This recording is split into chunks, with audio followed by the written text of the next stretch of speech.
Hi friends, எல்லோரும் எப்படி இருக்கீங்க? நம்ம போன வீடியோவில் பார்த்திங்கன்னா நம்மக்கிட்ட நிறையா பேர் கோழி வேணும்னு கேட்டிருந்தீங்க. இப்போதைக்கு முக்கியமாக தம்பி அருண் வந்து மேட்டூர்லேருந்து கேட்டிருந்தீங்க. நீங்கள் இவ்வளோ சின்சியராக கேட்குறீங்க. பட் இப்போதைக்கு நம்மக்கிட்ட கோழி வந்து கொடுக்குற மாதிரி இல்லைங்க. எல்லாமே சின்ன சின்னதாக தான் இருக்குது. ஒரு 1/2 கிலோ 3/4 கிலோ 1 கிலோக்குள்ளே தான் இருக்குது. நீங்கள் வீடியோவில் பார்த்தீங்கன்னாவே தெரியும், சின்ன சின்னது தான். அடுத்த பேட்ச் வந்து கண்டிப்பாக சேல் பண்ணும்போது கேட்குறவங்களுக்கெல்லாம் கொடுக்குறக்கு நான் வந்து டிரான்ஸ்போர்ட் பண்ணி பழகிக்கிறேன். கண்டிப்பாக உங்கள் எல்லாத்துக்கும் கொடுக்குறேன். அப்புறம் இந்த வீடியோவில் பார்த்திங்கன்னா நம்ம 3rd பேட்ச் வந்து ஃபீடு வாங்கிட்டோம். இன்னைக்கு தான் வாங்கியிருந்தோம். அதுதான் சரி அந்த அப்டேட் உங்களுக்கு கொடுக்கலாம் அப்படின்னு சொல்லிட்டு என்னென்ன வாங்கியிருக்கோம், தீவனத்தில் ஏதாவது மாற்றம் பண்ணியிருக்கோமா இல்லையா அப்படின்னு சொல்லிட்டு பார்க்கலாம் வாங்க. ஆட்டுக்குட்டி வாங்கினதுலேருந்தே பார்த்திங்கன்னா ஒரு ஒரு ஒரு குறிப்பிட்ட அமௌண்ட்டான ஃபீடு வந்து நம்ம வாங்கிக்கிறோம். ஃபஸ்ட்டு 2 டைம் பார்த்திங்கன்னா ஓரளவுக்கு மீடியமாக வாங்குச்சு. இந்த டைம் கொஞ்சம் குட்டிகளுக்கு அதிகமாக தீவனம் கொடுக்குறோம் அப்படிங்கும்போது ஜாஸ்தியாக வாங்கிட்டோம்.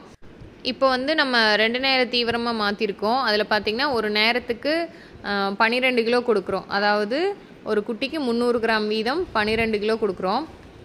நம்ம சகோதரர் சோமசுந்தரம் அவங்க சொன்ன மாதிரி நம்ம பக்கத்தில் போன டைம் பார்த்திங்கன்னா நம்மளுக்கு பல்காக கிடச்சிது. மக்காச்சோளம் வாங்கினோம். அப்புறம் இந்த முறை பார்த்திங்கன்னா விசாரித்து பார்த்தோம், கிடைக்கல நம்ம லோக்கலில் எங்கேயுமே.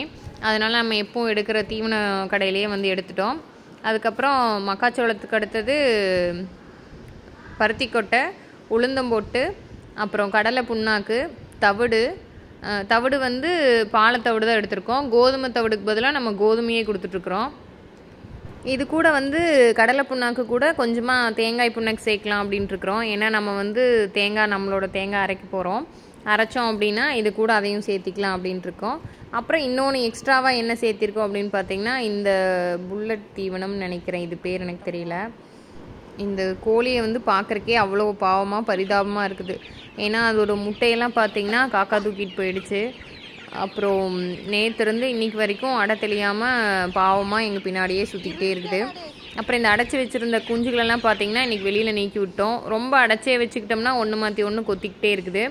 அப்புறம் அதனால் பார்த்திங்கன்னா காலையிலேருந்து இன்றைக்கி ஃபுல்லாக வெளியில் நீக்கி விட்டுட்டு ஃபீடு போடும்போது மட்டும் அது செட் ஆஃப் குஞ்சுகளெல்லாம் உள்ளே வச்சுட்டு தீவனம் வச்சோம்னா அது தீவனத்துக்கு வந்துடுது. கோழியை பார்த்தோன்னே ஆட்டு தீவனத்தை பற்றி பேசிகிட்டு இருந்தோம், அப்படியே ஸ்கிப்பாக இந்த பக்கம் வந்துட்டோம். அப்புறம் நம்ம தீவனத்தில் ஆட்டுக்குட்டியோட தீவனத்துக்கு பார்த்திங்கன்னா பெரிய மாற்றம் எதுவும் இல்லை. இப்படியே தான் கண்டினியூ பண்ண போகிறோம். சின்ன சின்ன மாற்றம் அதில் என்ன பண்ணலான் இருக்கோம்னா, கடலை புண்ணாக்கு வந்து கொஞ்சம் கம்மியாக தான் கிடச்சிது. அதுவும் இல்லாமல் நம்மளோட தேங்காய் புண்ணாக்கு ஆட் பண்ணலாம் அப்படிங்கிற மாதிரி இருக்கிறோம். நம்மளோடதே சல்ஃபர் வைக்காதது, நல்ல ஹெல்த்து அப்படின்னு சொல்லிட்டு நம்மளோடது ஆட் பண்ண போகிறோம். அது கூட அந்த நம்ம வந்து தூரம் போட்டு கிடைக்கல, ரொம்ப அலைஞ்சு திரிஞ்சு பார்த்தோம். அப்புறம் அந்த ஒரு கடையில் வந்து இந்த தீவனம் கிடச்சிது, இந்த கோமாதா தீவனம். அதனால் வந்து சரி அதை வந்து கொஞ்சமாக கொடுத்து பார்க்கலாம் அப்படிங்கிறக்காக தான் வந்து இதை வாங்கிட்டு வந்திருக்கோம். சும்மா ஒரு 1/2 கிலோ 1 கிலோ அந்த மாதிரி தான் ஆட் பண்ணோம். 2 நேரம் மட்டும்தான் தீவனத்து கூட ஆட் பண்ணியிருக்கிறோம். அதுக்கே பார்த்திங்கன்னா ஒரு சின்ன சேஞ்ச் வந்து என்னென்னா, தண்ணி நிறையா குடிக்கிற மாதிரி தெரிஞ்சுது. நார்மலாக குடிக்கிறத விட 1 மடங்கு ஜாஸ்தியாக தண்ணி குடிச்சது குட்டிங்கெல்லாம். அப்புறம் இன்னொரு 1 மாதம் 2 மாதம் வந்து எப்படி வந்து இந்த குட்டிங்களை வந்து சமாளிக்கிறது அப்படின்னு தெரியல. பயங்கரமாக சண்டை போட்டே இருக்குது. இன்றைக்கு கூட ஒரு குட்டிக்கு மூக்கில் இருந்து லைட்டாக ரத்தம் வந்துருச்சு. இன்னொரு குட்டிக்கு பார்த்திங்கன்னா கொம்பில் இருந்து ரத்தம் வந்திருக்கு, லைட்டாக உடஞ்ச மாதிரி இருக்குது. அதெல்லாம் பார்த்தா கொஞ்சம் பயமாக இருக்குது. ஏன்னா செத்த வச்சிரும் அப்படின்னு சொல்லி சொன்னாங்க.